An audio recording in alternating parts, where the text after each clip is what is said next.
We got into politics, we got into government in part to solve problems, to open more doors, to create a different political culture.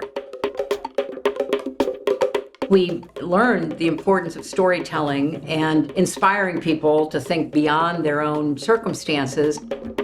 Hillary Clinton has got to be one of the gutsiest women in America. The former Secretary of State and presidential candidate made her mark in politics, and lately she's been shifting her attention to Hidden Light Productions, a film and TV production company she started with her daughter Chelsea. One of their latest projects is Gutsy, a docuseries adapted from their New York Times bestseller, The Book of Gutsy Women. In their new show, Hillary and Chelsea travel across the US and overseas interviewing activists, entertainers, and community leaders whose work has been just as transformative for them as it's been impactful to others.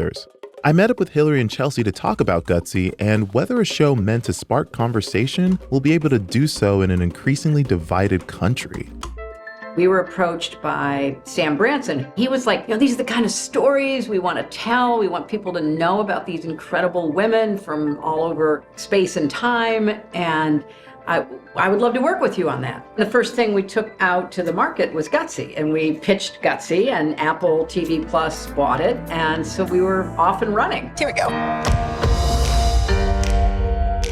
We're hitting the road to shine a light on women who inspire us to be bolder and braver. One thing that I'm grateful for is the fact that you're spotlighting a lot of women who I had never heard of. I mean, there's obviously a ton of star power in this. I mean, Megan Thee Stallion, Kim Kardashian, Gloria Steinem, like there's a lot of headliner names, but there's so many women that we have not heard enough of, if anything at all. We really want to highlight stories of exceptional, remarkable, gutsy people. After we met with Jackie, I said, okay, I want that woman in any foxhole I end up in. I mean, I've been in a few foxholes. I've never had anybody that provoked more confidence. Yes, ma'am, I'll do whatever you tell me to. What was that selection process like for you in deciding whose stories to tell and what issues to highlight? It was a long, kind of iterative conversation about which themes to focus on, some of which we knew we had to include. Like we really knew we had to include Earth defenders and climate justice activists. We knew we wanted to include people working on criminal justice reform. We knew we wanted to include people standing up to hate.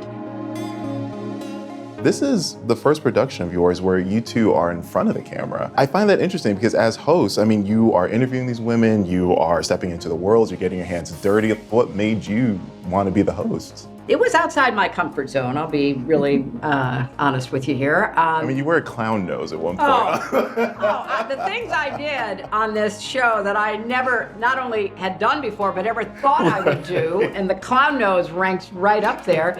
But the getting outside my own comfort zone made it possible for me to really connect with these other women because I didn't want to be just the interviewer.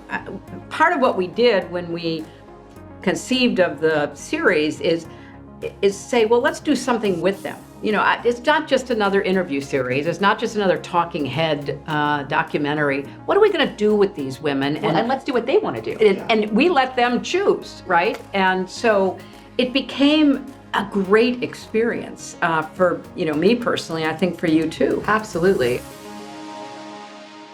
Storytelling has such an impact on starting conversations and opening dialogue in people's minds to new ideas and things. But do you think we're too far gone as a society to have those meaningful conversations anymore? That's such a sad but important question. Yeah. You know, if this series helps to provoke some of those conversations so that people, like I had an aha moment, I had a bunch of them, we need to talk about that. An example is when we did the, Gutsy Women Refuse Hate, and we talked first to women who'd been in white supremacy groups. Who you were quite skeptical about. I was wondering about that. When we were asked, will we go to Georgia and meet someone who was in a white supremacy group and is now trying to deprogram people?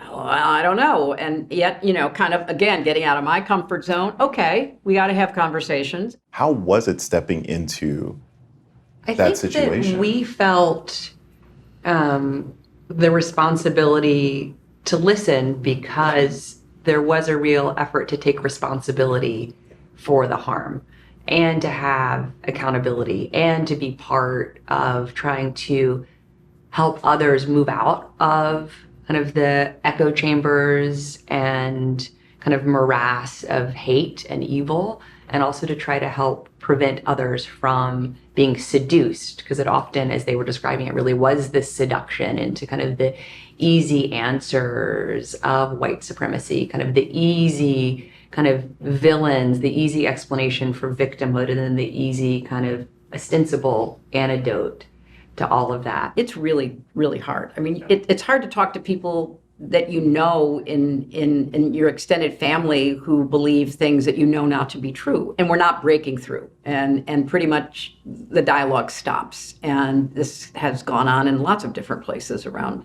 the world.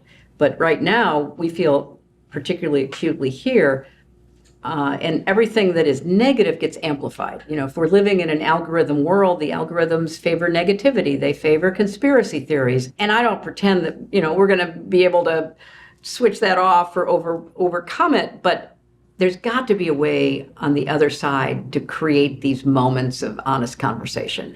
Not that people agree, because, you know, at the end of the day, you're certainly privileged not to. But that we will have talked and listened to each other.